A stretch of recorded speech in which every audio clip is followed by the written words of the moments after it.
Good evening, everyone. Welcome to the CKC channel. I'm your host, Fire Master Calvin Klaassen, and welcome to another episode of Reflections. So, if you are new to the channel, if you're just tuned in for the first time, don't forget to press the follow button. That will enable the chat. And yeah, guys, it's just getting more exciting. This is season 2, of course, and this evening we've got a special guest, an international master all the way from Nigeria. I'll allow London to introduce him properly, but a very interesting player indeed with lots of experience, and he's traveled the world all over to play, and he's represented his country at multiple Olympiads. And even has represented his country at the World Cup, playing against the legendary Veselin Topalov. So, yeah, and just guys, please, I'm asking you very nicely, throw in your questions early, first come, first serve. So we've had the problem of having late questions. So if you are watching, do throw in your questions in the chat box as early as you can. We'll start with the viewer questions in about 20 or 25 minutes. So that's all from me. Let's switch over to the library and I'll hand it over to Dr. Bouah. So, Lyndon, over to you. Good evening, and thank you, Calvin. Good evening to the viewers. Yes, it's a great Tuesday evening again, our reflection show. And tonight we've got a special guest from West Africa. And IM Oladapo Adu and I met in Moscow in 1994 when the two of us were still very young men and playing for our respective countries at the Olympiad. IM Adu, welcome to the Reflection Show, and thank you for agreeing to be on it tonight. Thank you very much. Thanks for having me.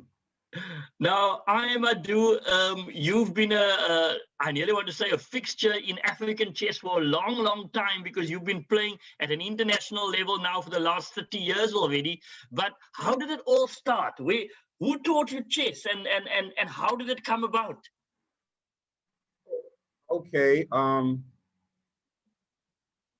It actually started while I think I was actually waiting for my school start exam results.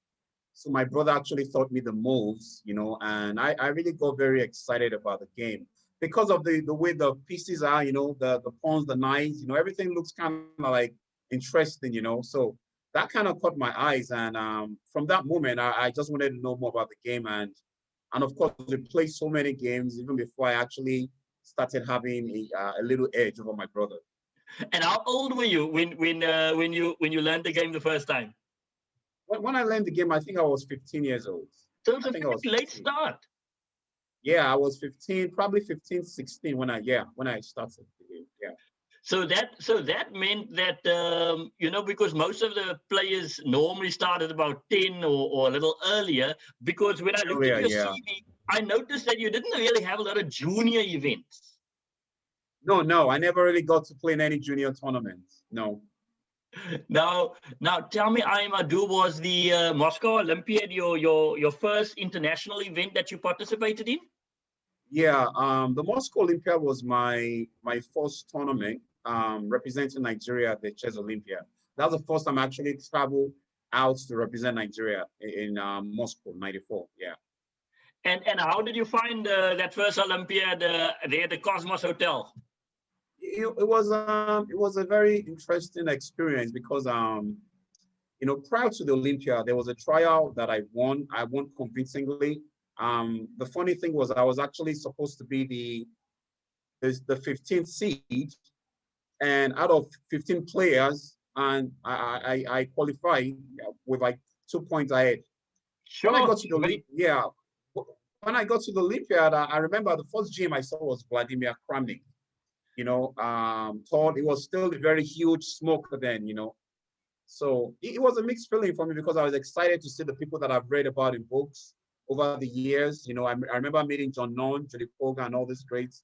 And I was more excited being there than being there to play chess, basically. Yeah. Now we know that feeling.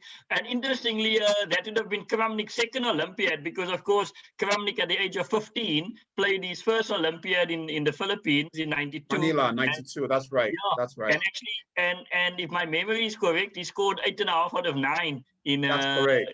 in that one. So reserve board, yeah. Yeah, I must tell you, IM Adu, that I watched in '94.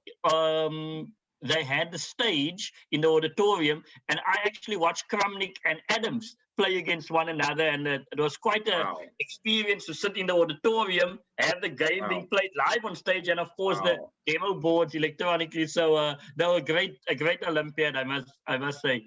Now, Yeah, now yes, it was. in Africa, you then got you played the trials, you made it, and then in 1995, special time for you because was the Nigerian national championship then yours Yeah. to win? Yeah. In 95, when I won the trials in 94, right? I've always studied a lot. I always believed, um, I've always assumed that I don't have the talent. So what I have to do is study as much as possible. So I studied a lot. I mean, like hours and hours. So when I won the Olympiad trials in 94, I had of all the best players in Nigeria. It really gave me a lot of confidence. So Sure. I just kept up with my studying, and when the 95 national championship came, I was excited because I wanted to release all the theories and the preparation that I studied. So I really was looking forward to that. Now tell me, Oladapo, when you study your chess, obviously at that time we didn't really make use of computers. Did you read a lot of books? How did you go about preparing? Let's call it back in the '90s, because Calvin Okay. may be preparing using computers. Okay. In those years, there was nothing like computer. Everything you did was from a book. All right. And for me, the most important book to have then was a chess informant. You had to have a Okay. chess informant because with an informant, you have a selection of a lot of recent games, and then you have to have an encyclopedia of chess openings. Yeah. So basically, you have the informant and then you have the chess openings. But for now, you want to have the informant, the chess openings, the middle game themes, the end game, the computer and everything. But then it Yes. was just about reading the books, spending a lot of time because there was no computer for you to check. Like, am I Yeah. doing the right thing? No. You have to calculate everything on your own, Yes. compare with the analysis of the grandmasters or wherever it is. So it was a lot of work, and I enjoyed it. I really loved it because then I remembered when I go to tournaments in Nigeria, I don't go to win the prizes. I just go to like beat up on people, like with all the things I've learned. So that was Yeah. always my mindset. Yeah, I mean, for me, it's not about the prize; it's about beating you with whatever I've learned. So, and I learned a lot during those periods. Now, last week we had a special South African guest on the show, IM Kobese, and he was Hmm. telling us about a tournament in Egypt in which he was going with 5 out of 5. And it's a 9-round tournament, and he was Yeah. going for gold. And then he said somewhere round 6, someone stopped him. And Oladapo, you can perhaps tell us about that round 6 Okay. encounter. I've known Watu for a long time. Watu is he's not just a friend, but he's an inspiration for me personally because I read his story, and I saw the great achievements he had against top players. And when I look at Watu, I want to emulate what he does. I want to do what Watu does, even better. So it's interesting. Like in that tournament, Watu taught me a line in the Sicilian Sozin. I can never forget that game. You know, he was on the white side, I was on the black side. So Yeah. Watu had just given me some lectures. Check this out. Watu had just given me some lectures on the Sicilian Sozin, right? And here Right. we had to play in the 6th round. So I decided to use the same thing Watu taught me against Watu. No. That's exactly what happened. Yeah. The same thing is so basically it was kind of ironic, but that's exactly what happened. And I won the game, but I felt bad because by winning that game, I basically pushed Watu off. If he had won the game, he would have won the tournament. Yeah. Because He mentioned that. the loss was not just a loss, it was a psychological hit for him. Yeah. I Yeah. felt bad, and because what is my guy. We talk, we basically spend a lot of time together, amongst the Egyptians and all that. So Yeah. yeah, that was what happened. I was excited because it's a big deal to beat Watsu. And then at the other hand, I was not so excited because, you know, why? I mean, why now? Why not? Why don't need some other tournament? You know, so yeah. But look, Yeah. that's how it goes. That's how it goes. Oladapo, so what was your final score in that tournament? I actually tied. I actually scored. That was the first time. It was 1998 African Individual Chess Championship. That was the first. Yeah, and I think I scored 6 out of 9. Sure.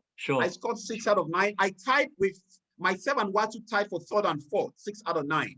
Yes. Right. Yes. Right. Now, Labib Ibrahim and Tisia Mohammed tied for 1st position with 6.5 out of 9. All right. You know, right. And the winner, of course, yeah. So the winner got a IM title, and you know, ironically, my last round against Tisia was a draw, but I lost the game out of annoyance, out of being stupid. You know, it was trying to win a drawn game, and after I achieved the draw, I decided to just go crazy, and I lost the game. You know, so no. Now, I was doing some research and I picked up on Chess Drum that it looked like you went a year later. You picked up your IM title in Nigeria and you were awarded the title in 2000. So tell the viewers a bit about how you got to the title in 99. Actually, I got the title. I was awarded the title in 99. You know, I played in the African Individual Championship 98. That was in Cairo. Yeah. Okay. Then I played in the African Zonal Chess Championship in Tanta, the same 98, the same year. Right. So it was the same year that I got the first IM norm. Is the same year that I got the title by scoring, I think, 6 out of 9. And I remember El Gindi won the tournament and he went for the World Cup. Yeah. So in that tournament, I scored 6 out of 9. I think I played a Ugandan in the last round, and I won the game. That was when I actually got my IM title, and I actually received it. Why? Because in '99 I moved to the US, so I actually received it while I was in the US.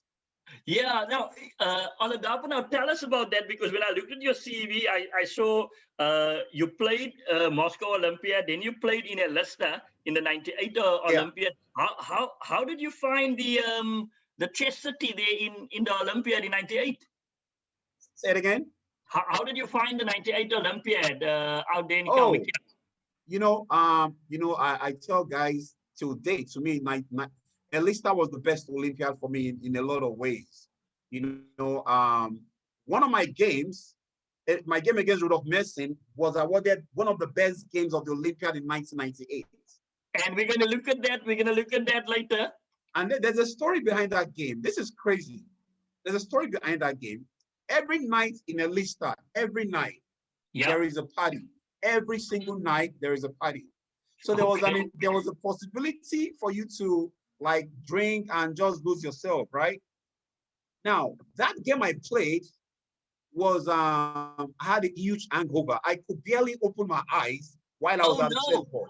Yeah. In fact, I almost got walked over. My coach had to come looking for me, found out I was still sleeping while the games were still going on. And they had to like get me to the tournament venue. I had to keep washing my face almost after every move to just like be able to know what's good. Just, you know, it's ironic I played one of the best games under such circumstance. You know, I don't know what happened. I don't know. So would it be fair to say that the Greek or Roman god of Bacchus assisted you in this game? I don't know. You know, it's really strange.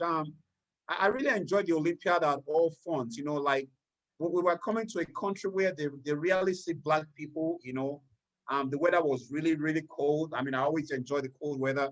The hospitality was amazing. You know, there was they had to stock our fridge every single month. You know, everything was just flowing. I mean, it was amazing. It was huge. So for me, it was just having a great time. And to make it interesting, there was a chess town, a chess village that was built just for the Olympiad. You know what? It was an unbelievable experience. No, no, no. I think that Calvin, it does seem as if many people have enjoyed that Olympiad, because even Charles de Villiers from South Africa, he also made the point that was one of his favorite Olympiads. Oh, Now, Oladapo, how did you yeah. find the 2003 All African Games played in Abuja, in Nigeria? Because I also participated in that one.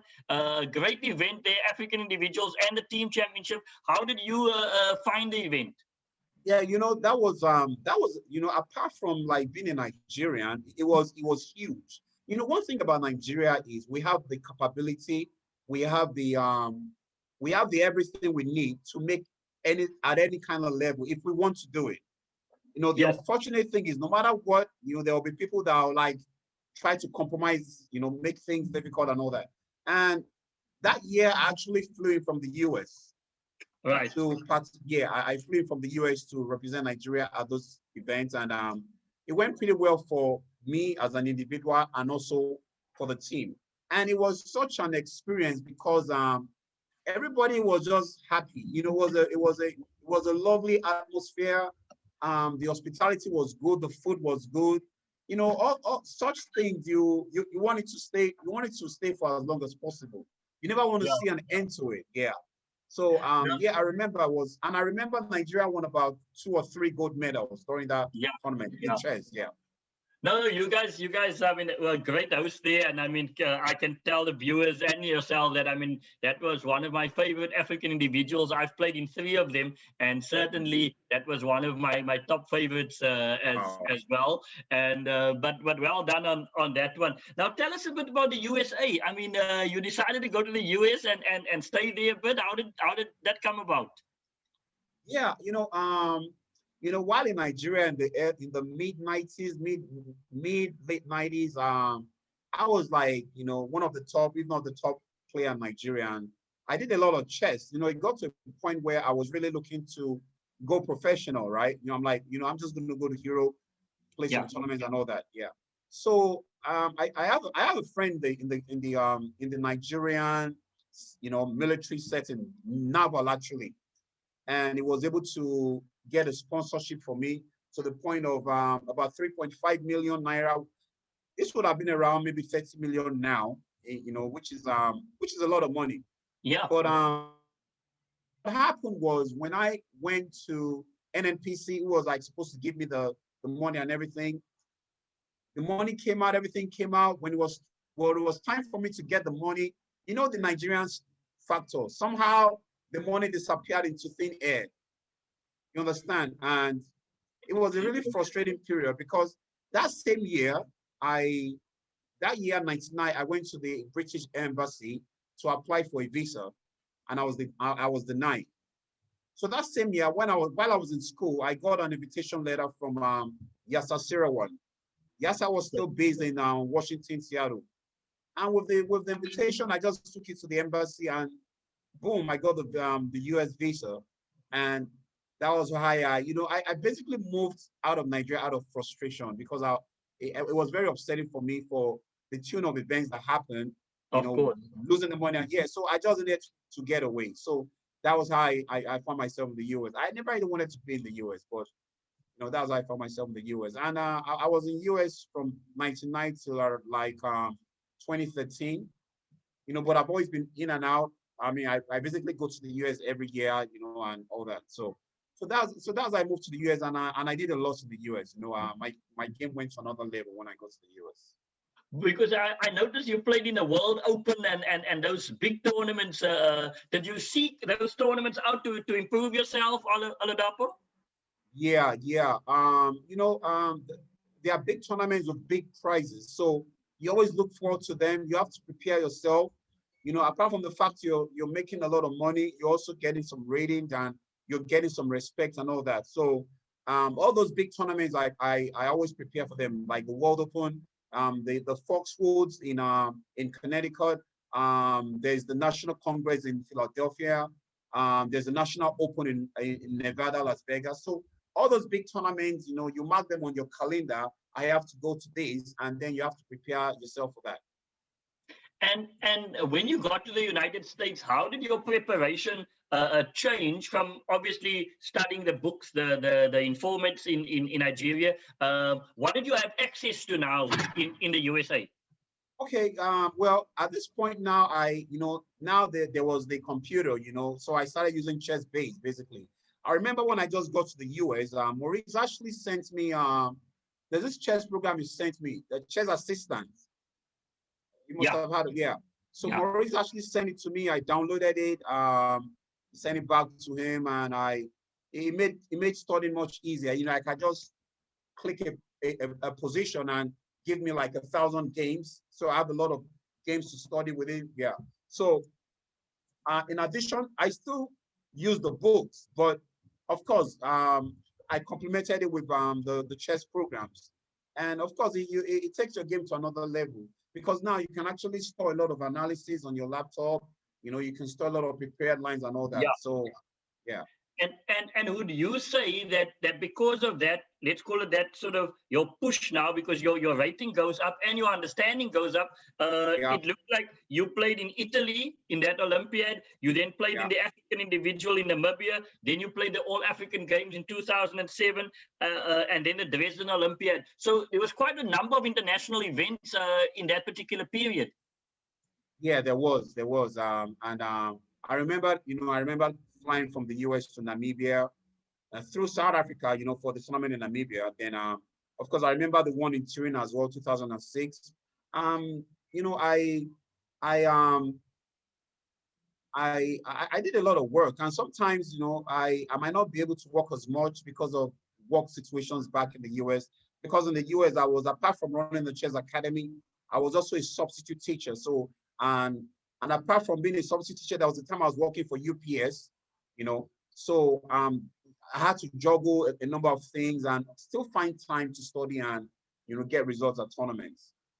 No, I mean, we can appreciate that. I mean, you've got to juggle your day job, you got to study your Yeah, chess to improve, you got to yeah. make sure your rating goes up as well. And of course, you've got your students that you also wish to assist as well. Oh yeah, in the US, I had a lot of students, and I had a lot of success with a lot of students. Actually, one of the former junior chess champion, the girls chess champion in the US, was one of my former students. I've trained a lot of people from from like beginner to master. It's interesting because in the US, I'm more known, in DC, Virginia, Maryland, I'm more known as a coach, than in Nigeria. Yeah. Yeah, because I mean, I have a trail of excellence with my students. In fact, right now, I'm actually training a 7-year-old Chinese boy, 7 years old Chinese boy, and we've played a lot of games, and he's beating me, like, probably we've played about 30, 40 games, but he's beating me like 4 or 5 times, like straight game. No Yeah, odds, nothing. Yeah. sure. Now, Oladapo, I want to ask you about two philosophies. What is your Okay. playing philosophy and your coaching philosophy? So let's start with your playing philosophy. I mean, do you go Um, all out in every game? What do you do? when I play, I play to get results. I have goals set up for my, when I play. Even till the time I moved back to Nigeria, I had a goal, I had a plan, I had things that I'm looking to achieve. And I don't, I always want to play. I always want to play, no matter what it is, no matter if I'm playing a friend. I want to play because when you play, you learn. Sometimes you win, sometimes you lose, but when you play, you definitely learn something. And when you have that mindset, it opens you up to learning, so you don't have anything holding you back. Now, Right. from my, but when it comes to teaching, I have a very interesting way of teaching. I like to put my students in a situation whereby they can see what I'm seeing. So basically, Right. it's about them understanding why I'm doing the things I'm doing, not just go do this, go do that. No, it's like, why? I always tell them you have to ask questions. Why should I move the knight to f4? Why is playing f6 always a bad move in this position? Why do I have to move my knight before my b? When you know the reason why you're making moves, it stays. You don't have to, okay, let me see, why did I do that? No, you don't have to like think. So when it comes to teaching, I like to put my students in a situation whereby, you know, they can see what I see. And another thing I do is I learn new openings to teach. Because Yeah. what I do is I find out about the openings that suit my student and then teach them, but I have to learn it first. Yeah. Now, presently, I just went through the Evans Gambit. Okay. My 7 years old, the Chinese boy I'm teaching, he said he really wants to learn it. I don't play the Evans Gambit, but I had to go study. Of So course. I studied, yeah, I studied it, you know, luckily I have chess base 20. I studied a number of positions from the old games to the new games, you know, and Nigel Short is somebody that played the advanced, it's in his repertoire. Gary Kasparov played it a couple of times, you know, with great results. So, you know, yeah, you know, when I study, I'm flexible. When I teach, I'm flexible. I have to learn things. And in the past, I've actually used the openings that I taught my student in tournaments myself with success. You know, I don't normally play it, but since I know enough to teach, I might as well play it and find and I've had some success with that. Of Yeah. course, no, but thank you very much for that. Now I noticed that there's 2 or 3 questions in the chat room, but I've got one question. How did you feel when you won that Millionaires Representative Cup there in Nigeria and then went to the United States after that, Oladapo? Say it again. You also were the Nigerian representative to the Millionaires tournament Yeah, in Las Vegas. yeah. That was How did that come about? I mean, that was about 2015 around there. it was 2016. It was 2016. 2016. You know, it's interesting because I was actually planning to go to the US, you know, to see my family and all that. And the one prior to that was won by Bumi Olakwe, another IM from Nigeria. And that particular one, I actually got lucky because in the 2 games that I won against Daniel Anwuli, it was actually winning outright. Like I was just lost, but I just kept. Yeah, but I just kept fighting. I just kept playing. And you know, sometimes when your resistance sometimes makes your opponent do the wrong things, and I think that's exactly what happened.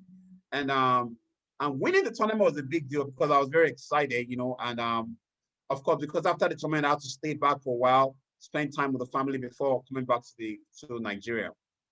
Yeah, no, but well done on that. So some great opportunities there. Calvin, Yeah. let's go over to you. Thanks, Oladapo. I've still got a few more questions, but let's go to Calvin. Calvin, over to you. All right. Okay, I'm back, guys. Interesting stuff thus far. Thanks, Oladapo, for entertaining us with your stories over there. And yeah, we've got 2 questions in the chat box thus far. Guys, throw in your questions if you can. First one comes from Monster Frick. Monster Frick says, Mr. Adu, firstly, thank you for your time and sharing some interesting stories with us about your chess career. My question for you is, as you became better and better on the board, at what point in your chess career did you realize that you have the potential to push your pawns overseas, and what did you do to train harder for this big step? Well, that's an interesting question. You know, for me, I when I started playing, you know, I like I said, I worked really hard. I studied very hard. So it got to a point where when I go to tournaments in Nigeria, you know, I win very, you know, I win with ease basically, and that actually prompted me to start looking towards getting out and playing in tournaments. Like I said earlier, even turning professional, even though I had no idea what it was like out there, you know, but in my little corner in Nigeria, I was very confident that, you know, all I have to do is just get out there and I can make a lot of things work. Okay, interesting stuff. Thanks for that. And then another question from Babiki in the chat. Babiki is asking, what advice would you give to players eyeing that IM title? The advice I'll give them is not to eye the IM title. Just play good chess. Just play to get results. If you play to get results, if you play to get good results, the results is going to transform into something else. It could be titles, it could be big funds and all that, it could be money, you know. So you know, sometimes when you think too much about getting a title, you get derailed a lot of times. I'm telling you. I think the best is just to play. You see, your goal is to play good chess, no matter where you're playing, no matter who's watching and all that. So as long as you can do that on a consistent basis, the title is just about time. With time, you're going to get it. I like that answer. Thanks a lot. Yeah, I think that I can basically attest to that. Sometimes when your mind is too much on something, then it kind of Oh, slips yeah, away. So it does. It oh, does. very good advice over there. So that's all for now in the chat box, And guys. I think you guys can Well, still leave some more questions. There's still some time, everyone. So do that. So over to you, Lyndon. thanks. Oladapo, I've got a question for you. You captained the Nigerian team at the 2012 Olympiad. So do I yeah. take it you didn't play in that Olympiad because after that you seem to have won the tournaments in West Africa? So were you the playing captain in 2012? No, I actually played in 2012. 2012 was Istanbul, right? Yes, yes, yes. All Yeah, right, so, I so, was. so you were captain and you guys won that category E section. Yes, we did. Yeah, I was the captain and I was the top board, and we won the category E section. That's correct. Yeah. And did you see Kenny Solomon at that event? Yes, I did. I mean, we always, hang out and reflect about how things started and all that. Yeah, we always look out for each other, basically. Yeah, so that's a tournament where Kenny obviously got his double GM norm as He had a dog. Yeah, I saw some of his games. It was as if he was in some kind of like mode. You could tell he was feeling it, and there was really nothing going to stop him from getting the norms. It was really playing very well. Even some games the GMs got away with a draw. You could tell he was really doing pretty well. Yeah. yeah.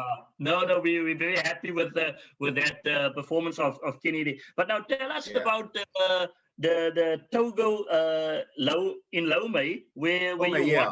that zonal, because after you win the zonal you have the chance to go to Baku to represent the zone. So but first tell us about the zonal, and then you take us to, I think it's Azerbaijan in for That's 2015. correct. 2016. Yeah. No, sorry, 2015. Yes. Yeah. The zonal, it's like West African thing, like basically Nigeria is the big dog here. So when you're playing in that tournament, it's as if you're playing, you're actually competing with other Nigerians, because those are the only ones that will give any kind of competition, apart from maybe there's a guy in Cote d'Ivoire, same place, and probably one or two in Ghana. Right. So pretty Right. much most of the time is always like a Nigerian setting. But in that tournament, I didn't really prepare much, but I prayed a lot. I'm going to tell you, I prayed, I prayed a lot. I need result. Yeah, I prayed, and I just cleared my mind. I wasn't any other kind of pressure. I wasn't even looking to qualify. I just wanted to like beat up on everyone. I wasn't really looking for any, so, and at the end of the day, I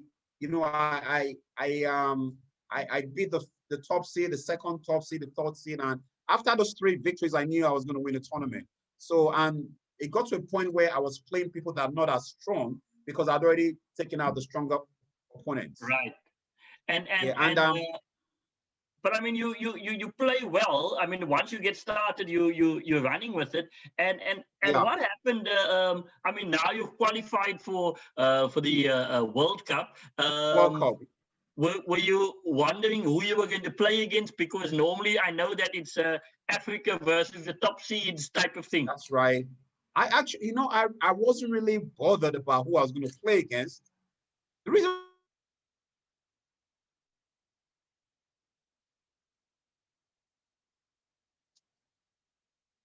for, because when I knew I was going to play Topalov, I tried to prepare, and I just saw games and games. I mean, I saw like hundreds. I'm like, no, I'm not going to go. I'm not going to just I'm just going to play what I want to play, period.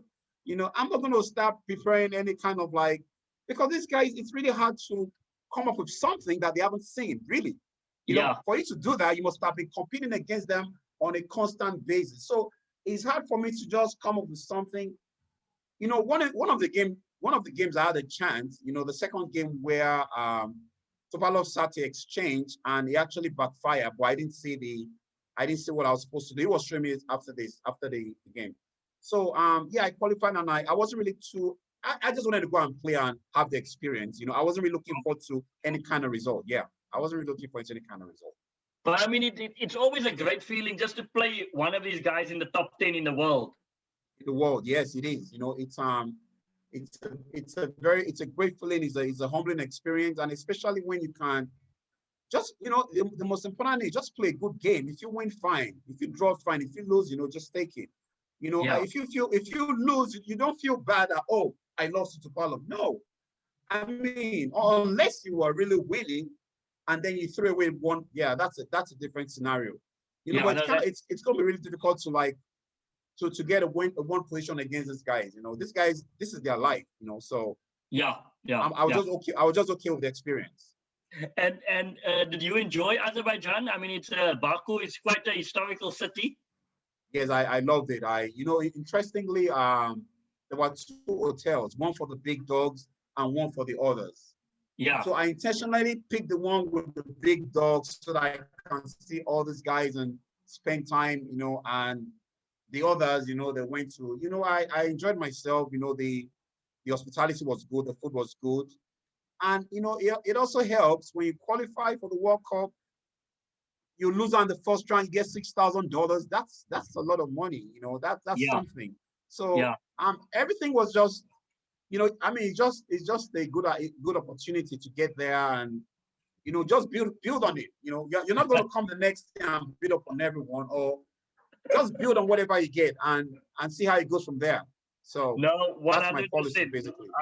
It, now we were talking now about that was 2015, and now Yeah, I want to go to 2016 to Accra in Ghana, and it yeah, seems as if the Zone 4.4 um, becomes yours again. yeah. Well, when you've tasted victory, right? You want to go back and get it again and again and again, Yeah, until somebody stops you. Yeah. But this time I was more determined to repeat. You know, the first one I was like, whatever happens, but this one I was more determined to repeat because a lot of Nigerians have, you know, they've like said a lot of things they're going to do when they get there. But I had what I was going to do in my I was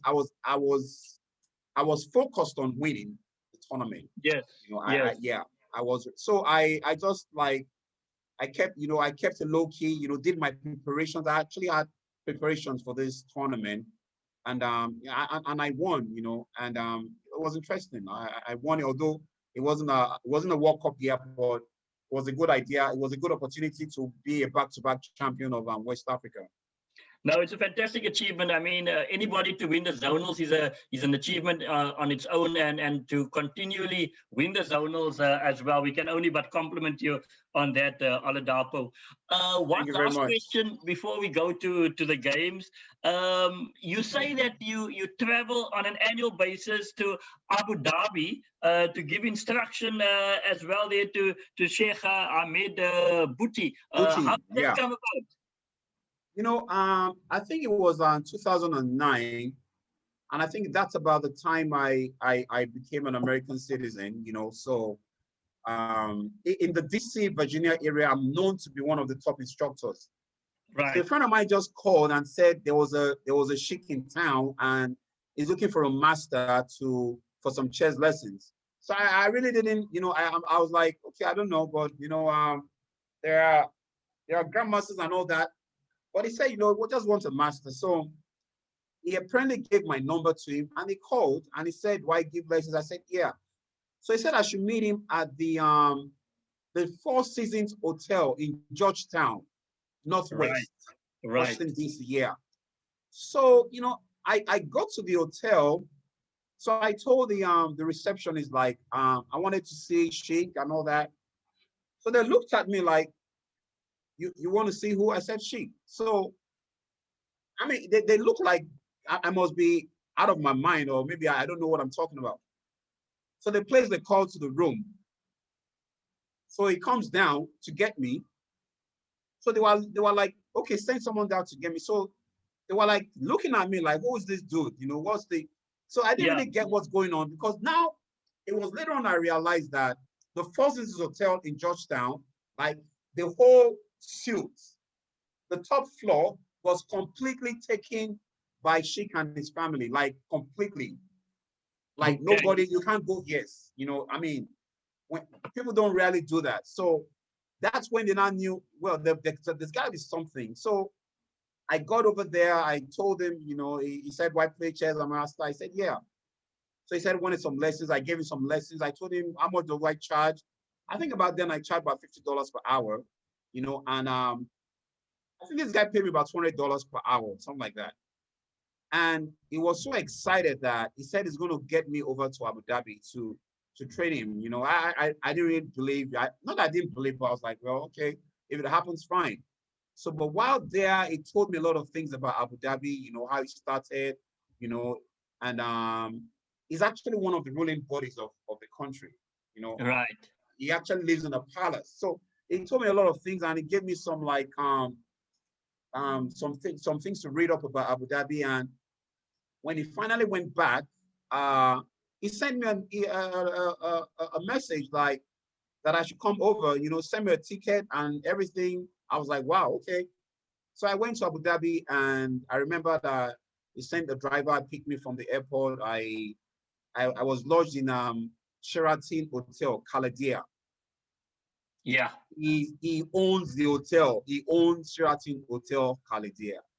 You know, so I was lodged there, and later in the evening, he sent a driver to bring me to the palace. He lives in the palace, like he has over 100 people working for him. So, you know, that was how we started the relationship. And yearly would say it would call me, come to Abu Dhabi, train. So I asked him, like, you know, there are so many, you have GMs here. I mean, you have GMs all over. I said, what's the point? Why do you? He said, because they like the way I teach. He said, I teach to understand. He said he spent hundreds of thousands of dollars to grandmasters. He said all they teach him is analysis and lines. He said he doesn't want to know all that stuff. He said he just wants to know why he has to do this and why he has to do that. And he said I really made it very easy for him. And you know, yeah, so that was it. No, that's a great story, because it sounds to me that you're teaching understanding and the Yeah, strategic value of the moves, and not necessarily the analytical aspects of why you do this, that's pawn goes right. here, Yeah. bishop goes there. But it's a great story, and well done on that, because you never expected it. It No, was never there, and it no, happened. never expect, you know, like, I mean, it was like a dream because I never expected. I remember 2009 was like, oh, sorry, I didn't add this. When I finished trading him, I think he gave me about $5,000. Then he gave me a lot of gifts to come back tonight. The first time I went, you know, he gave me a lot of gifts. I remember he gave me a BlackBerry phone, a new phone, you know, he gave me a lot of stuff. Like, and he said, you know, anytime I'm coming through, I should always drop by and see him. You Yes, know, and yes. you know, he told me a lot of things about, you know, the country, about him, about his family, and all that. Yeah. No, So Oladapo, we can only but wish you well, and to continue that nice relationship. And then, of course, you're going to entertain us now with one or two games, so that we can see how this understanding of yours comes through as well. Oladapo, any last comments before we go over to the two games that you're going to show us? um, I'm not sure. Like I don't know. I don't know if there's any other thing I want to. You know, like there's so many.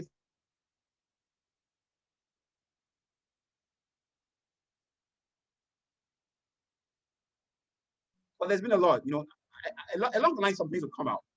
Along the line, Yeah, some yeah. things will come out. No, I'm sure. So, Calvin, I think we're going to go over to the puzzles now, to the study. Would that be fine with you, Calvin? Yeah, let's swing over to the chessboard, guys. Let's do that. Yeah, so we're at the chessboard. So Oladapo, it's all over to you. You can take us through the games. Which one are we looking at first? Okay. So where do I? Oh, I could. Okay, I could just go to the The leisure study? Let me see. Right here, right? Yeah. We Yeah. are at Yeah. game one against Rudolph with the white pieces, and you've got the black pieces. Yeah. Okay. This was this was the last round of the Elista Olympiad 1998. Right. Okay. Right.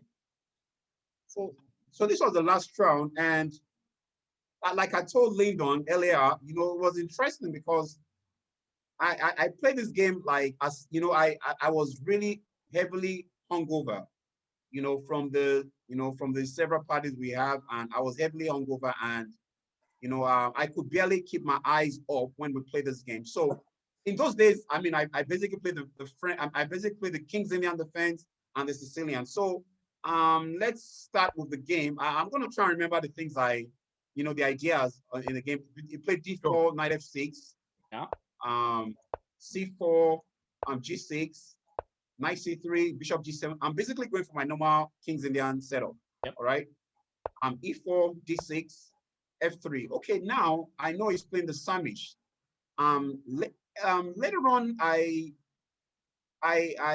normally in this situation, I normally bring my knight to be D7. I want to castle, and I always want to play E5. Yeah. Okay, that's what I always want to do in this position. All right. So after F3, I castled, bishop E3, E5. Okay. Of course, if it takes, I take back. My knight comes to C6. I have knight D4, which is very good for black. These are the things black wants to do. Yes. So he plays knight Ge2, knight D7. Actually, now I would actually have played this instead. Yeah. Yeah. Like I said, there was a story behind this game. So I played knight D7. Yeah, I played knight D7. We played queen D2. Of course, you think it's coming this way, but at the end of the day, it actually ended up going that way to the king side. Yeah. So C6 is trying to create some opportunity for my queen to get out, in case it castles here, so I can start some, queen side play. Right. So he plays D5. Normally I don't really like the D5. I think it's a little too committal. Like, I don't have to, by playing D5, I can just take, or I can even just play queen C7, and just wait to see if it's going to castle short or if it's going to castle long. So he plays D5. I capture. I don't know why I captured. It takes back. Knight B6. All right, trying to C4. Yep. put pressure on. Yeah, Knight C4. Yeah. exactly. Because now I'm castled. I have all my pieces developed except my bishop on C8. So I felt myself, I might as well start some active operation, force him to make moves like B3 and all that. Yeah. And when you start making moves like B3, then you open yourself up to moves like, this pump push. That's if you want to castle to this side of the board. Right. And that's not going to be so good for white. So I play knight B6, knight G3, freeing the square. Okay. King H8. I have absolutely no idea why I did that. Yeah, I thought it was a mouse slip when I first looked at the game. No, I don't know. I don't, like I said, I told you, I don't know why I did that. But in hindsight, I think maybe I'm trying to play knight G8 and then F5. Yeah. Probably knight G8 and then F5. Yeah. Because he has to find something to do about this king here. Because once I can play G5, I have bishop D7, rook C8, knight C4. He's gonna have to start worrying about his king being here. And if I have an F file opened and his king is still on E1, he might just have some problems with his king. Yes. Yeah. So he plays knight G3, king H8. He plays bishop G5, A6. Why did I play A6? Probably why A6? Well, he probably wanted to go queen C7 perhaps at some stage, and without having to be harassed by that. I wasn't going to play this because I was worried about rook C1. Okay. So even if I play knight C4, it can just move the queen off. So if I play B5, it can play B3, and then if I move, he has a, it can just release his knight somewhere where, Sure. And I have to also be careful because if the queen goes to F2, it's putting pressure on B6. Yeah. Maybe just something if you play instead of A6, if you play bishop D7 developing move, this F1 light squared bishop in the same is generally quite bad with this pawn structure. So this could be a possibility, I guess. You know what they say about the C8 King's Indian bishop being quite important for the attack. So I don't know. I'm just That's taking a true. wild guess. That could be something as well. But that makes sense. But like, but after Bishop D7, I don't like this because I mean I can take Takes a knight this. C4, Yeah, queen knight E2, C4. You queen know, E2. Queen E2, right? I mean this check is pretty strong. You know, Ah, okay. Maybe this knight check is pretty C3. strong. Maybe knight C3. But you have rook Yeah, you know, C8 and you rook have some here initiative. threatening knight B2, Yeah, looks right? dangerous. Yeah, you know, I'm castled here. He's not, so he can't be playing active right now. You've Yeah, got the initiative. You've got the initiative. Yeah, so this can really backfire for him very quickly. Yeah, so maybe not bishop No. B5 though. But interesting So stuff. okay, so I see. A6, rook C1, bishop D7. I don't know if I was trying to sacrifice a pawn here. I don't know. Bishop D3. I mean, guys, remember I told you there's a story behind this game. So I don't know why I went to C8. You know, the game actually starts later on when all of a sudden it's like if I woke up and then I was like seeing all kinds of stuff. If you ask me why I played knight C8, probably I want to play B5. Yeah, I mean, yeah. it cannot be a good move because even after B5, you know, what's the point? You know, I don't know. You know, I'm just you know, after A4 now, what do I do? You know, do I play A5? Do I play queen A5? You know, what do I do? I don't know. So yeah, I think you so should nice. switch over to the king side then, especially because white committed to the rook C1. Oh. Yeah, I don't know. So, Yeah. and Okay. so yeah, so knight C8 castles now knight G6. Sorry, knight E7.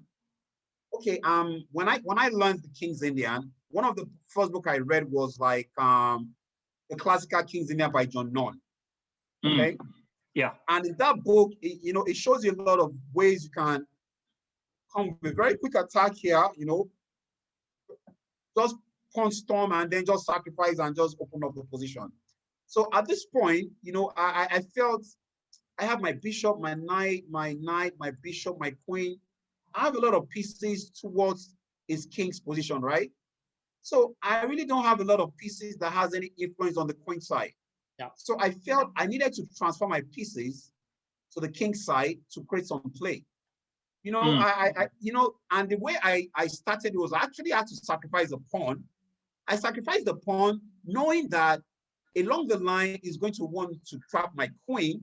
I mean, I don't know how I thought about this in my states. You understand? But I saw the sacrifice. I'm like, you know, I'm going to go for the queen sacrifice and all that. And it worked out pretty well. So I play king h1. King h1, knight fg8. Okay, now I just want to play f5. 1. H6 is also possible. Yeah. So here I'm basically setting my position up for the normal King's Indian defense. Yeah. Pawn to f5. Play. F5, F1, all that stuff. Yes. You know, and also it makes sense because, like I said, all my pieces are all concentrated on the king side. Yeah. And one of my theories, I mean, not mine, but this is what I've learned. You always want to attack where you have the most pieces. So A4, I think this move just is totally out of it. A4 doesn't makes zero sense to me because it doesn't, you know, you're not threatening anything, you're not stopping anything, you're not. I think this is just like giving me a move ahead in my plan. So but I suppose Oladapo, on the other side, white is trying to just do something on the queen side because he can't really stop f5. So he's got to do something. That's right. Another thing I'm going to say, right, while this game was going on, you know, there were 4 balls against 4 balls, right? Of course.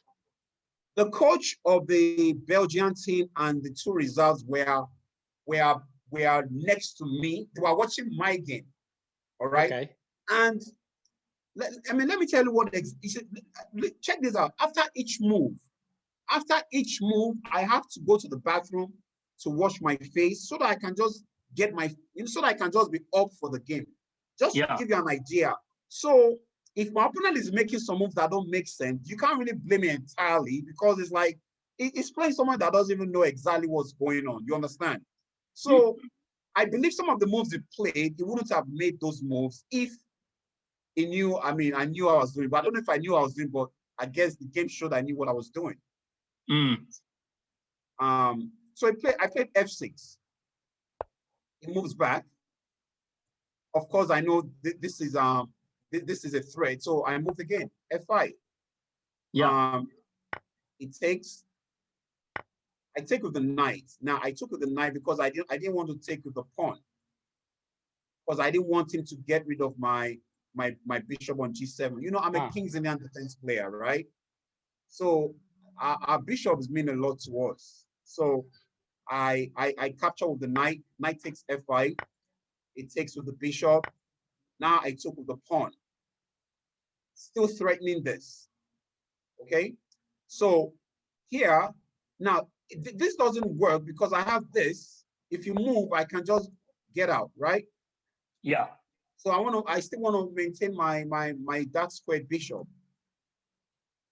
So after this position, he played F4. I think at some point in time, this move had to be played. You know, this move had to be played. They can't afford me to get F4 in.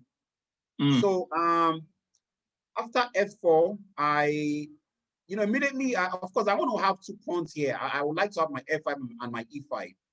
Anytime I have that, there's always a possibility of pushing this pawn.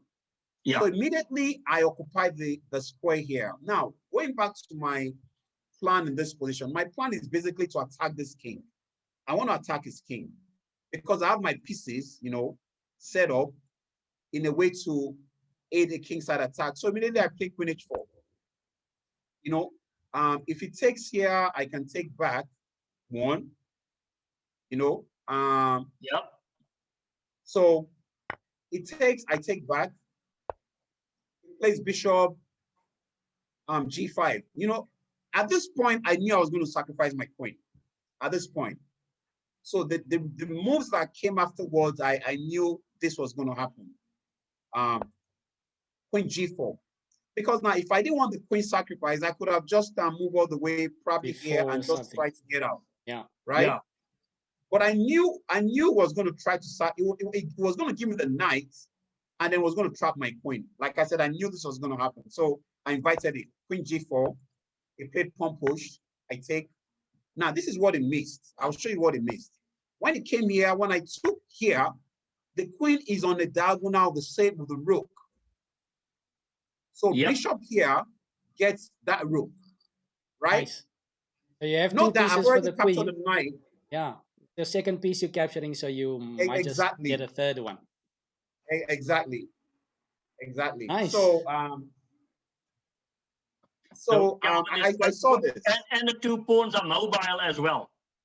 Exactly. You know, now if you start looking back at this position, let me take all this off. If you start looking at this position with a knight in an open position, you could actually tell that White has problems here. I've never analyzed this position with a computer, but I was very confident of, like, you know, like you were talking about how do we analyze in those days. We basically get a book, you know, excuse me. We basically get a book and you know, just keep looking, you know, so you have to just keep looking until you find something. So before I got my queen all the way here, I knew he was going to try to trap my queen. So I took, it comes there, I take, it does that, bishop here, it moves, I took. Yeah. Now for the queen, you know, this is interesting. I have my 2 rooks, I have my 2 bishops and a knight, right? Well, this piece is really bad. This knight here is really bad. This knight here is really bad. So at the end of the day, this knight on G8 became my most valuable piece, and I'm going to tell you why. Yeah. And it got to a point where even with, sorry, go ahead. No. I wanted to say that, I mean, it's a sleeping knight, but the guy becomes a giant. I'm telling you, you know, the knight got to a point where even after he had 2 queens, he couldn't do anything. He couldn't check. He couldn't come close. He couldn't do anything. Yeah, you know what they say about the knight, eh? The knight, best defender around the king. Exactly. So it takes check, knight F6. Now, let me say something. I saw all this when I gave up my queen. I saw all this when I give up my queen. And one of the things that really gave me a lot of compensation is I'm basically fighting against this guy. This guy is a how can I call it? It's non-existent in such an open position. So after queen e5 check, this was a very bad move. You know, by moving your pawn to g4, you're basically exposing this king, because all these guys are going to come pay that king a visit. You know, like I said, I wouldn't blame him much, because hey, this guy is not seeing the board. You know, he's had a lot of drink. So this is where the activity of my pieces start coming in. Rook c8, rook e8, queen e5. It's threatening this pawn move. Can you see that? Yeah.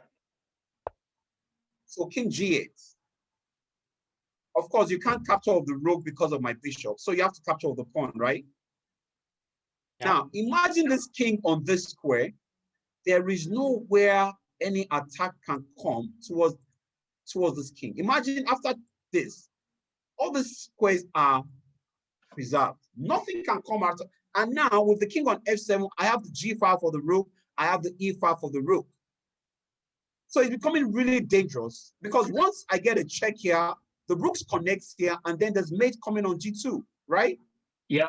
Now the reason I have all this is because of the g file. So it captures this, which I think is a big error, you know, because now I have these two g files to work with. So I think I simply move my king to f7.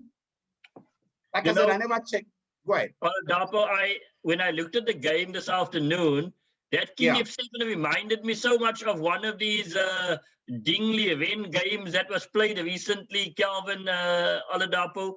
In the last 2 years, there was a king move, king f7. I can't remember against who it was, but very interesting. The king goes to f7, and the king, although it appears to be open, is actually in a good defensive position here. Brilliant. I mean, it was just, I mean, like I said, I never analyzed it from before. It was just unbelievable, because I was so confident in my rooks and my bishops. Because like I said, I wasn't really bothered about this knight. If you had a bishop, probably I would have had some problem, because it would have been able to get rid of all my rooks and all that. So so let me keep going here. Hold on. So so king f7, queen b4, right? Yeah. Attacking my b7. So I play rook to g8. Now I'm threatening to checkmating. You know, I'm threatening a lot of things here, because see, anytime it takes this, I have rook here, followed by rook here, and this is really bad. Yeah. These are you can't take this. You can't just come around. Now look at me. I could have just like bishop c8, right, defending my pawn. But you know, it wasn't about no piece defending the king. Of course, we know that rooks are very bad defenders of kings. So I play rook g8. I mean, this is from a guy that is heavily, you know, hangover and all that stuff. I play rook g8. So it went back. Of course, good move. He had to defend the first rank. Yeah. And of course, attacking my bishop. So bishop d2, and I'm threatening moves like rook here and rook here is mates, right? Right. I mean, it's a very difficult position for white. I'm telling you, especially with this knight that just can't do much. So it got the message, so it moved the king, right? So bishop there, still threatening bishop check here. I mean, see, now I'm trying to utilize every square that my bishop can get to put some pressure on this king. And this is one of the things I normally tell my students. And when you see a king that doesn't have a lot of squares to move to, right? That's a huge weakness. The king only has just h1. So that means if I can give a check somewhere, this king can be in a very bad position. One, of course, the idea is to relocate this bishop to this diagonal, right? So with that, this can follow. So bishop e1. Can you say you still can't do anything? Queen c5. Queen c5. Bishop check. it can't even come here. It can't even come here. It can't even. The Queen can't get close to the king. moves back. Now h5. What's the idea behind my h5? I want to have a situation where I can anchor this knight here. Sorry, I can anchor the bishop. All right, and then find a way to get my rook to h2, which would be very disastrous.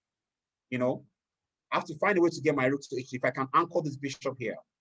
I mean, I'm the one that has all the play in this position, basically. Yeah. Yes. You know, the knight is doing nothing, the rook is doing nothing. Even the mighty queen is out of choices of what to do. So h5, queen, queen b. You know, you can't imagine. You can only take this. You can't come here. You can't do anything. Yeah. So I totally. Can you notice I ignore this pawn? The reason is I need anything to take so that I can do that and do that, and then there's going to be some problems. Yeah. Because In fact, as soon as he takes the pawn, then you get the file and you can go to b2. Yeah, because see, I can't get to h2 through e2 through e2 because of the knight on c3. So that's why I'm just waiting for him to give me the file. And this is something I really did a lot. I mean, those days I used to study. I pay attention to files, diagonals, and all that. You know, I can give you a pawn and all that just to make sure, you know, I get a file, because what I can put a little pressure on that file, you know, it can amount to a lot of things. So I played h4, giving him the pawn. You know, I think it took the pawn out of like nothing else to do, right? Yeah, yeah. And like, okay, you went to threaten the pawn, your opponent, you know, ignores, and then do you move back? What do you do? Nothing. I mean, so you might just get the pawn, get a second pawn, and then, you know, look for what you can do. Of course, I went to b8 immediately, and I think it took the second pawn. All right. Now I have my rook on the 7th rank. Now I'm like, damn, this is exciting. He still can't approach my king. Can you see the importance of this knight? Yep. He can't come here. He can't take that. He can't go there. He cannot go there. I mean, he can't even bring his queen to. He can't do anything. So rook b2, knight knight e2. I don't really like that move, but I'm not really bothered.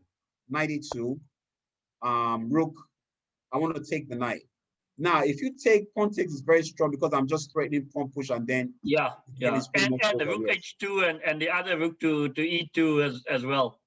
And another thing here is, for example, if you take, I have this. You know, if you come here, I have this. Actually, mate in one on h2. Well, you actually have a rook h2, yeah. The rook h2 mate. Yeah, besides the bishop being active, we have rook h2 mate immediately. Okay, sorry, yeah. So, yeah. But maybe if the rook goes somewhere else instead of g1, then that is actually very possible. Yeah. Maybe rook c1 or something. Like for example, okay, like if it takes, maybe where can it go here? Maybe c1 or something like that. c1. But you know, this is a mating pattern, right? Yeah. Yeah, mating pattern. You know, so I mean, like there's just nothing, just absolutely nothing. It's interesting because he got a second queen. This is why I really like this game. He got a second queen. So knight f4, knight f4. He's still trying to create some, you know, create something. You know, knight f4. Bishop takes one is very strong because this is a very strong threat. You know, followed by bishop here. That's almost checkmate, right? Yeah. That's almost checkmate. So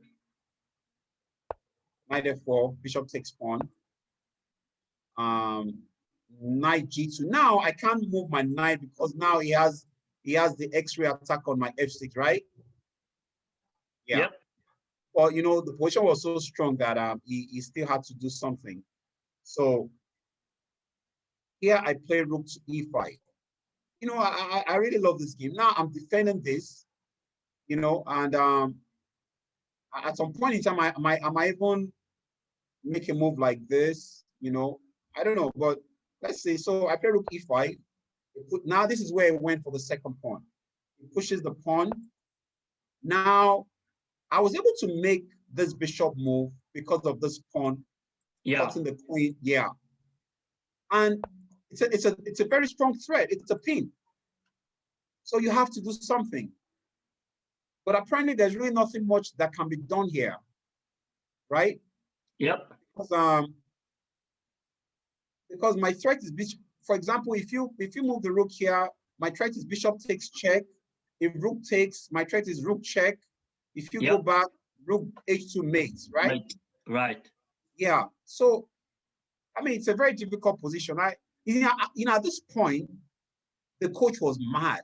In fact, before this point, the other guys were laughing at him like, what in the world is going on here?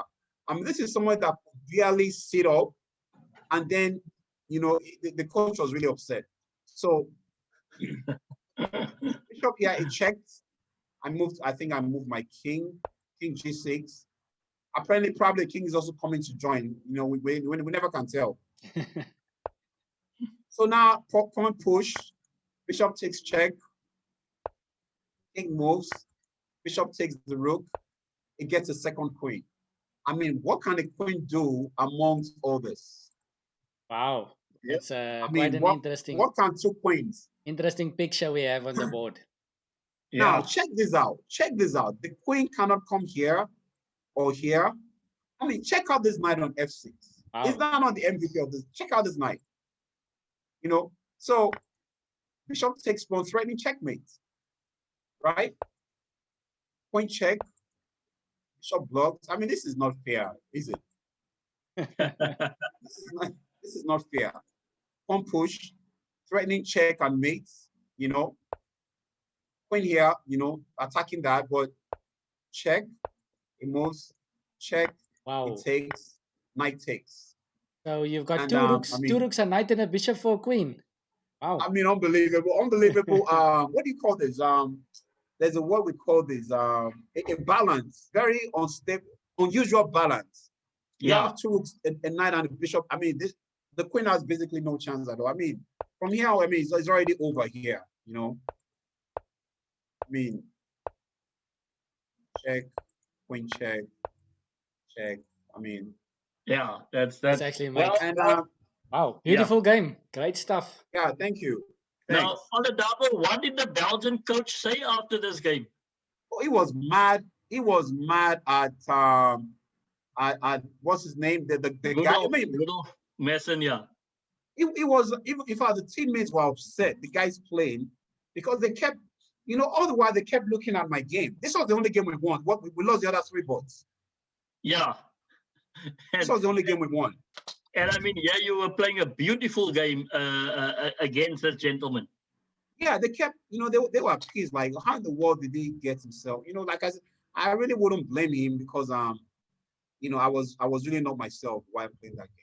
Yeah, I want to, sorry, Lennon, I want to call that state that you were in, Oladapo, I want to call it instead inspired. You were inspired. That was your state. Probably. I don't know why, but yeah, we could say that, Yeah, no, brilliant game. I also, Calvin and Oladapo, want to nominate the knight to become a sir. True. Yeah. Say it again? Now, the knight can become a sir. When the knight is knighted, and they call him sir something, because you're right. Knight on f6 was a real, that's a big sir. Absolutely, was a powerhouse. Yeah. That knight was like, that was a big deal. It was fighting amongst queens. Yeah. Now, Oladapo, do you still have 15 minutes to show us the last game? Yeah, sure, definitely. We could do that right away. No, let's do that. We normally close at about 8:30, but Calvin, we've got 17 minutes. And Calvin, I see Barbecue in the chat room is saying, IM Adu, it is an absolute pleasure getting to know you through the Reflections night show. So, so you've got some fans there. Okay, great. So let's go through the other game real quickly. This was a game against Lugo Blast. I've actually played it twice, and if you check chessgames.com, you see the 2 games. And those 2 games were like masterpiece, really. They were really Lugo Blast is a Cuban that immigrated to the US years ago. So he's actually based in Miami. Yeah. Okay. Very, very nice gentleman. He actually runs a chess club in Miami. So and so let's get into the game. Years ago I really do prepare for my games, and based on my opponent, there are certain things I play. So let's get into this. I think I played the Royal Attack against him. He played the Royal. I decided to go for the Bishop A4 Queen E2 variation. Yeah.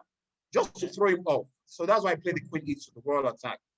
And I saw a number of games Michael Adams and Nigel Short played with this queen e2, and I like what I saw. You know, the idea is to play c3, castle long, rook d1, and then play d4. Yeah. You know, you're not really getting into the Roy thing, although it's a kind of transpose. So let's keep going. Bishop c5.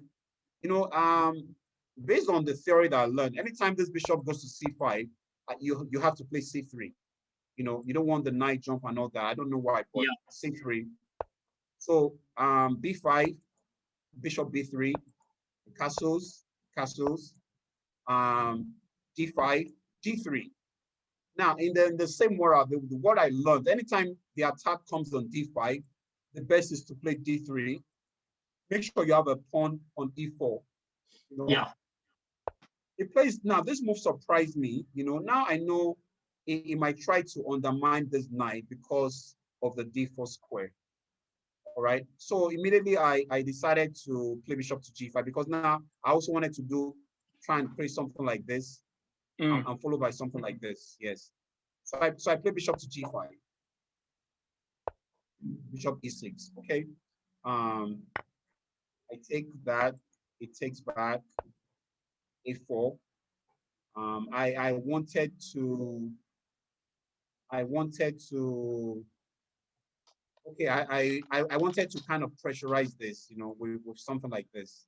I wasn't really afraid of taking here because my knight comes to c4 and then I have pressure on this, right? And it's going to have problems with this pawns. Sorry, it's going to have problems with this pawns, especially with this bishop, you know. Yeah. So a4, rook b8, and takes rook c1. I really like this move because I was already planning to try to connect, you know, here, you know, and if he moves now, this is going to be under attack. So I really like this move to c1. I didn't want to move my knight out right away. So I thought it was unusual because normally I would have assumed you're sort of going to try to go knight d2 and knight b3 to use that square. So when I saw rook c1, I thought I was looking incorrectly on that side.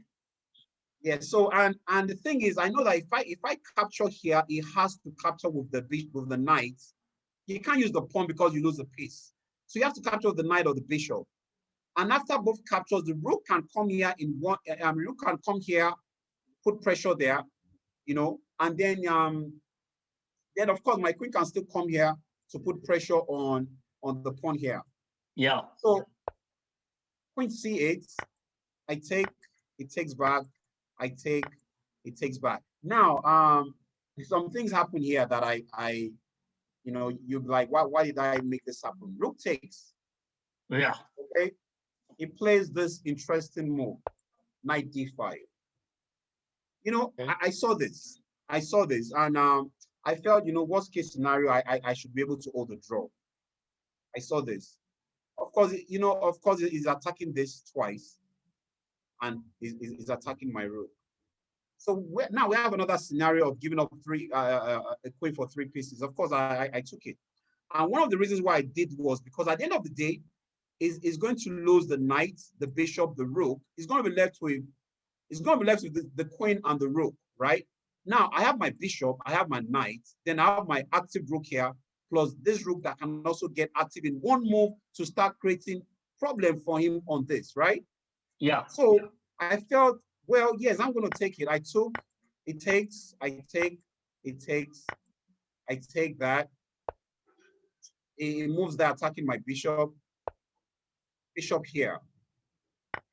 It takes, now this next move was like, wow, how did you know? I played knight c3. I wasn't really bothered much about, you know, this check. I know if he checks me, I'm just going to come here. You know, if he takes this, I'm just going to go here. The threat of just, you know, I have a lot going on. It's again this knight theme. Remember that knight thing again? And it's again the knight thing. Yeah, the knight is keeping the king safe. And you know, and he doesn't have that square. So this is, I mean, I could just pull this back, bishop back, and then this is gonna get mated very soon. So when he brought the queen to g6, attacking this, I saw I was gonna win the pawn, but I felt, you know, it's gonna put my pieces in a way where I mean, thank God for this. There's always a immediate threat here, at least of getting a draw. So bishop e7, it takes knight c3, forcing him to take with the pawn, right? Knight c3, it takes d5, bishop d6. Now, the reason I move this bishop, I want to start threatening this because with this bishop here, it's going to get mated. Imagine I have two rooks here. It's mate, right? Yeah. Nice. So it pushes the pawn. I move the knight. Now, I didn't move the knight back. I could have moved the knight here, but I felt, you know, I mean, I might as well just get more, you know, guys to go, you know, take this guy out, you know. Sure. Get up, and go ahead. No, sorry, Oladapo. And plus, he's probably covering that e3 square because I'm just thinking now, if you go rook up and threaten the mate, then your back rank is probably useless. I don't. Yeah. So that 95 is quite useful because it's covering and going forward at the same time. And at some point in the game, I played h3. Why? Because I was going to hide my king. You know, at some point I remember I played h3. So he plays pawn push. Okay, now I played h3 because of my king on h2, supported with my bishop, you know, and with the rook here. I mean, this is like pretty much over, right? You know. So, Oladapo, I had a question before h3. Could you not play bishop e5?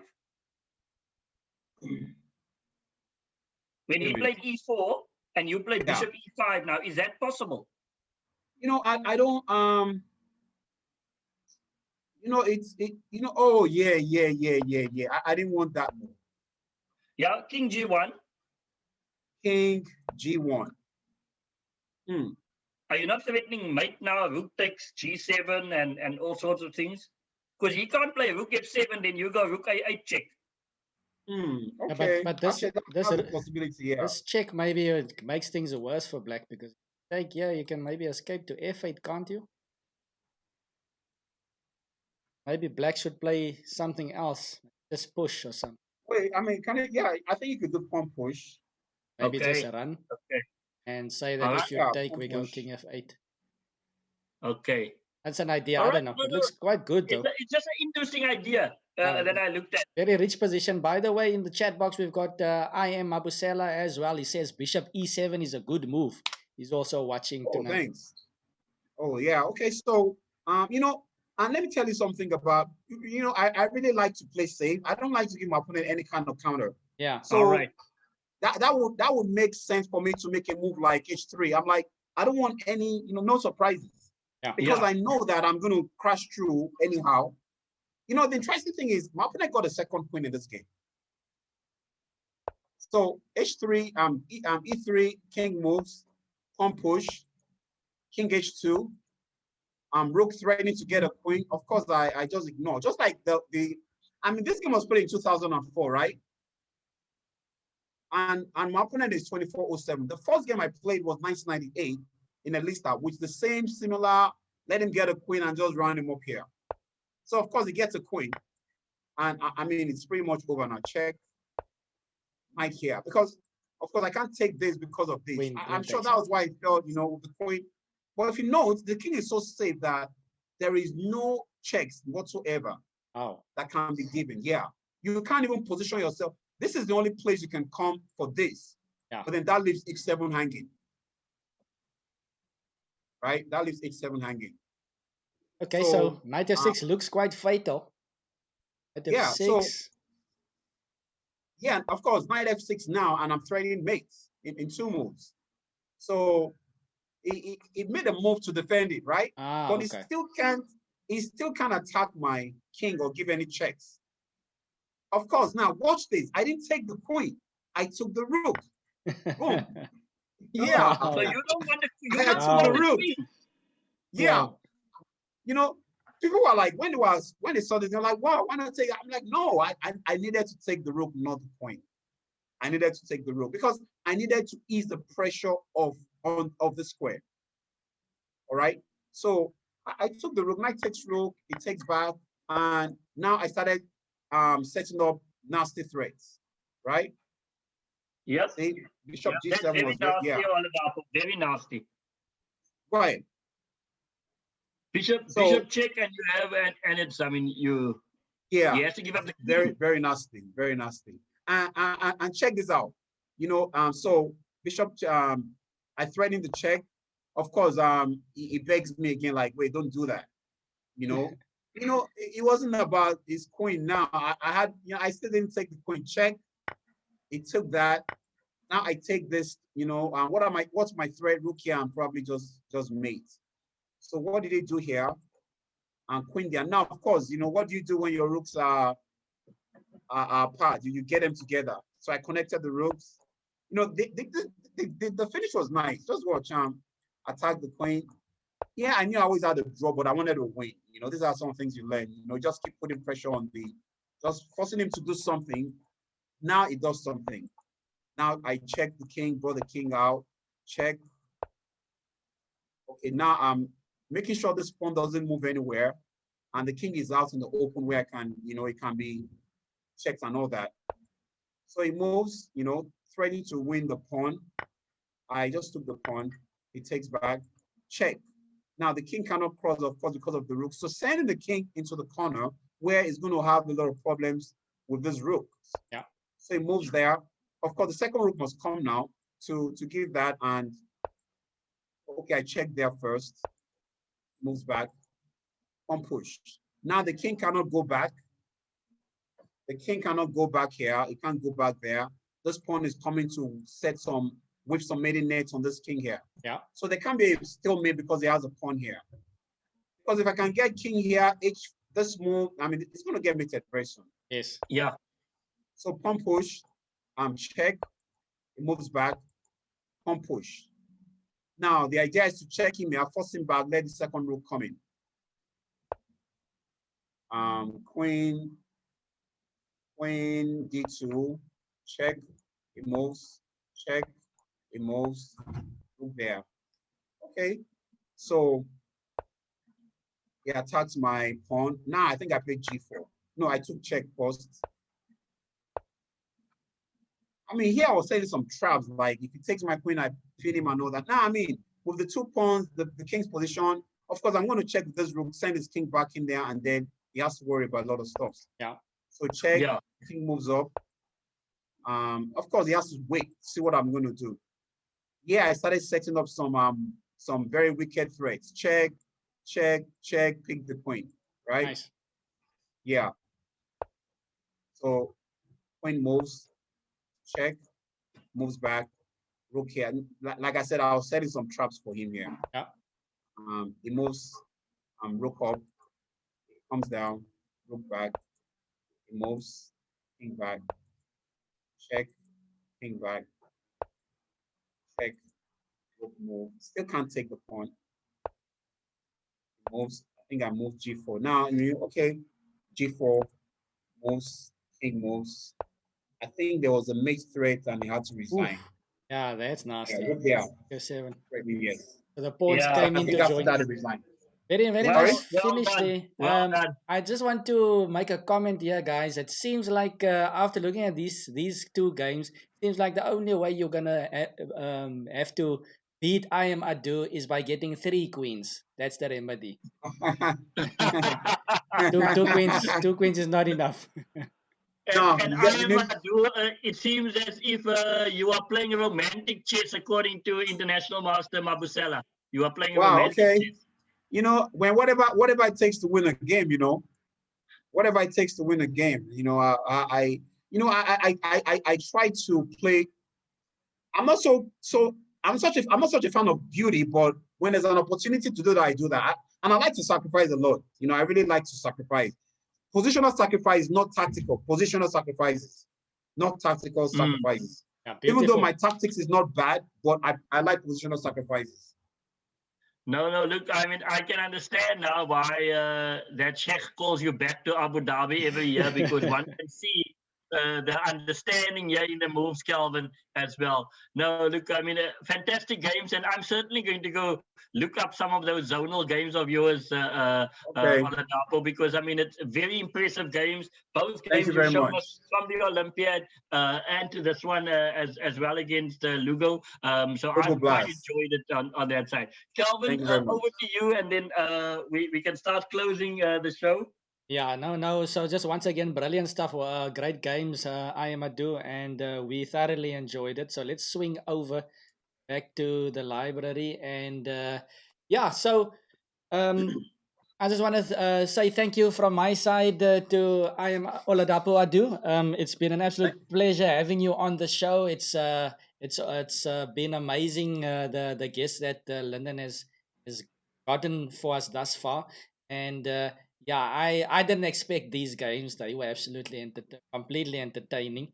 Hmm. When do you decline a queen to take a rook? That's quite interesting. And Yeah. eh, so Interesting. very interesting stuff, and the stories as well. You've definitely kept us entertained for the whole evening, and maybe one day Yeah. we can actually get you on again sometime. So from my side, I thank you would so love to do much. that. Yeah. Thanks Thank you very much, for that. Mr. Calvin. Thank you, Lyndon. Have a wonderful night. So if you can just hang on for one more minute, then we'll finish off. So London, I just want to ask Sure. you, yeah. So who are we seeing next week on Reflections? By the way, guys, next week's Reflections will start at 8 p.m. Not 7 p.m. our usual time, but 8 p.m. So yeah, who is our guest for next week, London? No, thanks, Calvin. I think firstly, Oladapo, it's been great having you on board and learning a bit more about Nigerian chess and about your own journey as well, because the journey of African chess players are so important. And, the fact that you played the Moscow Olympiad 94, Yeah. and you continue to play in Dresden, in Turin, you went to Azerbaijan and Turkey, means, Calvin, that Yeah. IM Adu has been playing Olympiads in every decade in the last 30 years. Wow. So that's important, and it's very impressive because it shows that you've been playing chess at the highest level for a very, very long time. And longevity in chess is something that Long I time, admire yeah. for, in a player, because of course it shows that you're on the top of your game, and that you've got your philosophy that you're going for it. So I do from my side, thank you very much for the agreeing to Thank be you very interviewed, much. and also just sharing your Thank you very much. philosophy. And from my side, I just want to indicate to the viewers, next week we have our first female guest for season 2. It will be Dr. Minion Pretorius. She was the SA Closed winner 2002, 2003, and she'll be coming to tell us a bit about chess at that time, and we'll be interviewing her at 8 o'clock next Tuesday. Oladapo, from my side, thank you very much, and enjoy the evening further in Nigeria. Thank Thanks, you very guys. much. Enjoy your evening, guys. See you. Bye. All right, cheers. Bye. Thanks.